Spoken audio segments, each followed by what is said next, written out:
bacteria. We shall therefore begin our study with certain species of the bacteria from which the pathogenic mycoplasma, fermentins being one of the species, as patented by Dr. Lowe, is most likely to be degeneratively evolved, and that is Brucella malatensis and abortus. Now, on last Thursday evening, as I was working in my study, I had a phone call from a lady in Ottawa, Canada. And she said that her daughter had become ill with some very, very peculiar disease, ages, just signs and symptoms and so on. And the doctors in Ottawa General Hospital and other places were very, very puzzled by her. So they took a sample of her blood and had a PCR, a polymerase chain reaction test on the blood. And she said the test came back from where they had it done, I think in New Jersey, and they said that my daughter was positive for Mycoplasma fermentins and for Brucella abortus. Now, why does the polymerase chain reaction test show both the abortus Brucella species and the mycoplasma? Because the mycoplasma is a particle of the Brucella DNA, and when you find one, you're going to find the other. And she's writing me a very detailed letter, she told me, and she said she didn't have much time because the hospital wanted to start her on a very heavy treatment of chemotherapy. And I puzzled over what they were addressing. And I'll be happy to talk with Dr. Clark and Dr. Thorne and others about why would a mycoplasmal Brucella combination be addressed with chemotherapy. But that was a sideline. Now here we have a certain dilemma. The genomic sequence on the Mycoplasma fermentins is identical to a fragment of the Brucella abortus genome, which means that the latter is the apparent precedent microorganism of the former. The mycoplasma comes from the Brucella. However, in an impressive study by Colmenero, a medical doctor with about 8 associates working with him, the human diseases with which we are concerned are associated with Brucella malatensis. Now, we're finding Brucella fermentins, but Dr. Colmenero, who has a very, very good paper on 530 cases of mycoplasmal, or pardon me, Brucella diseases, he was finding Brucella malatensis, or he was finding Brucella malatensis instead of Brucella abortus. And that is partly explained in a textbook on the brucellosis by Adams, edited by Adams, and out of Chicago, Texas, where they are, quote, I quote, "By all available molecular genetic techniques for ascertaining relatedness of the genome level, it is clear that the relationship among all brucelli is exquisitely close." So it would be very, very difficult to tell whether this was abortus or malatensis or whatever. Colmenero and his colleagues begin to report upon 530 cases of Brucella malatensis with the following statement. Brucellosis is an anthropozoonosis with a worldwide distribution.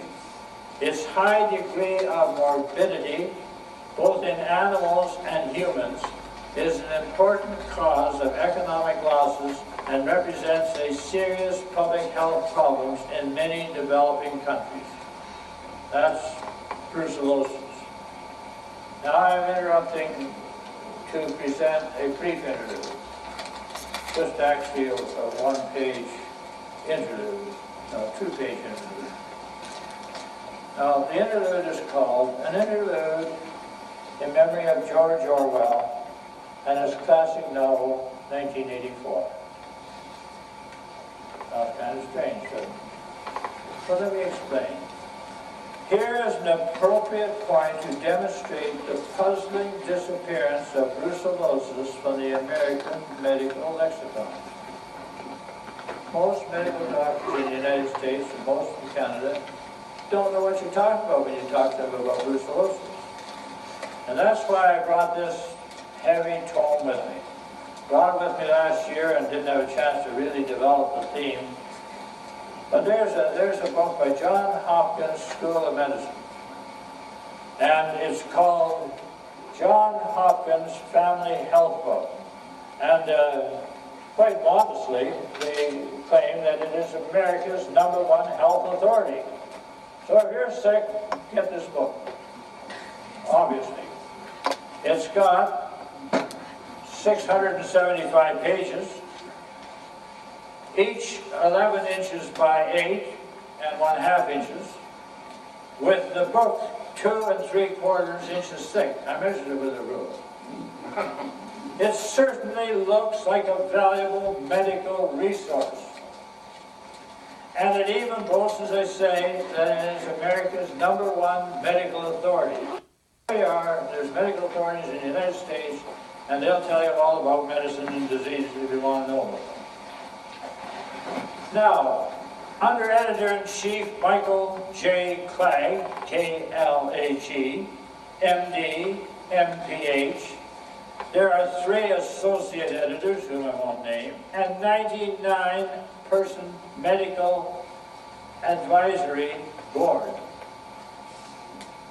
This impressive list of editorial brass has 21 consulting editors tacked on, and a whole bunch of ancillary personnel to put together this #1 authority.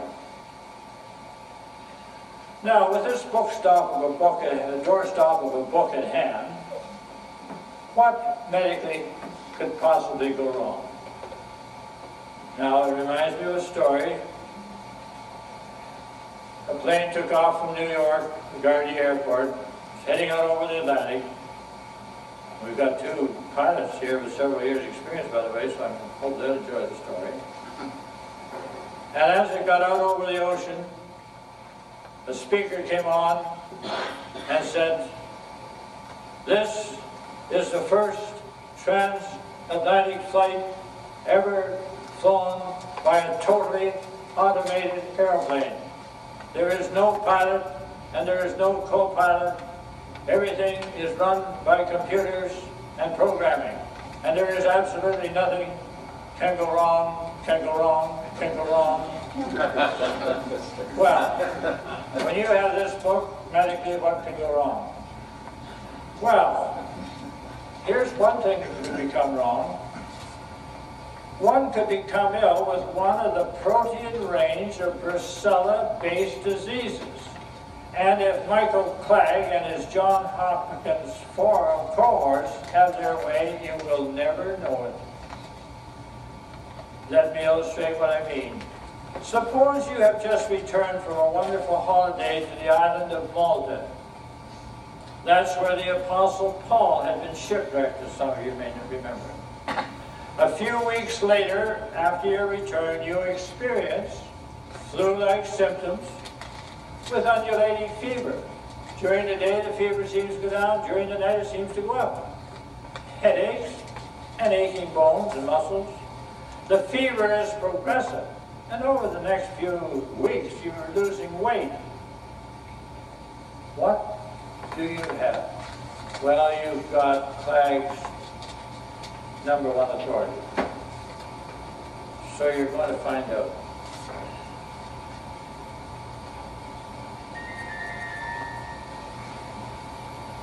Well, as I say, you are feeling ill. You have an undulating fever, and you have just come back from Malta. You share your symptoms first with your 94-year-old grandmother, who promptly says, "It sounds to me as if you have Bang's disease. We used to see it when I lived on the farm." Grandma's hardly ever wrong about these things, so you get out America's #1 medical authority from the Klage crowd and look up Bang's disease in the index. Nothing there. No mention of Bang's disease. There's no mention of Bang's disease, so you turn to the glossary. And again, there's no mention of Bang's disease. You go and tell Grandma. Grandma says, well, we always called it Bang's disease, but old Dr. Osler used to call it brucellosis. Check that out in Craig's compendium. So you turn to the B's in the index, no mention of brucellosis. So you turn to undulating fever, no mention of undulating fever. And you turn to Malta fever, and no mention of Malta fever. None of it's there.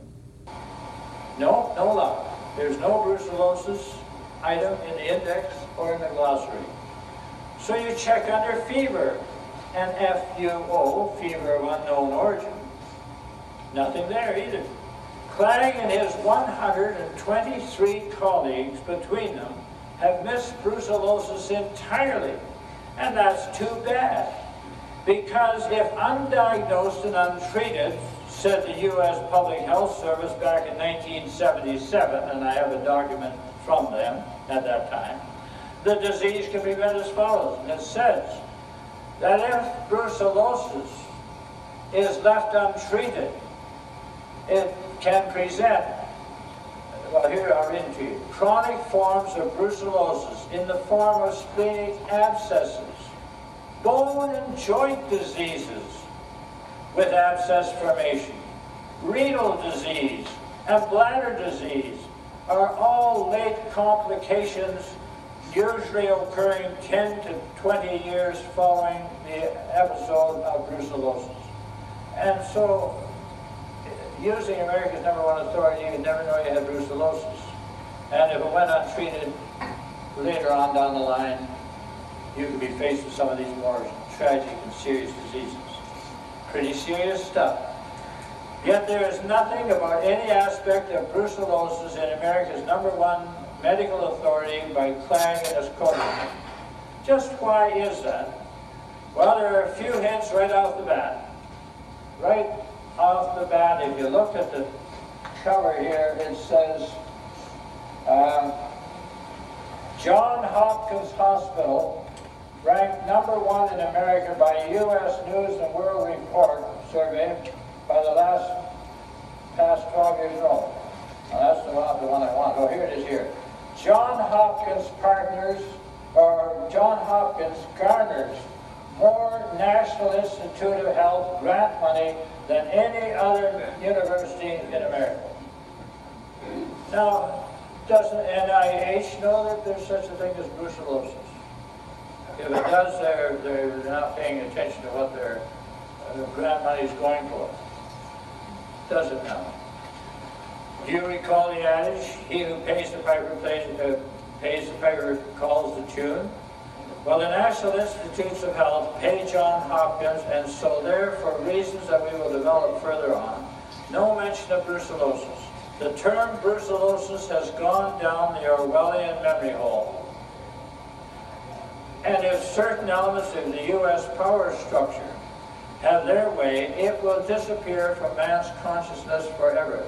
The disease will still be there, and the symptoms and the signs will still be there, but the diagnosis and response will not be there.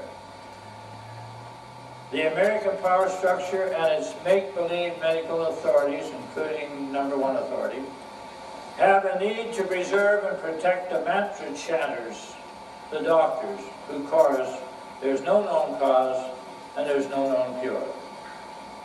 End of an interlude. Now you will recall that just before I digressed to pay tribute to George Orwell, I had referred to Dr. J.D. Colmenero and his colleagues, who in 1996, and I have their paper here, in the respected journal Medicine, had published their study of 530 cases of Brucella malatensis. One would think that by 1999, just 3 years later, when the Clang crowd edited this, that they would have read that edition of Medicine and would have read about brucellosis and hastily put it into their book.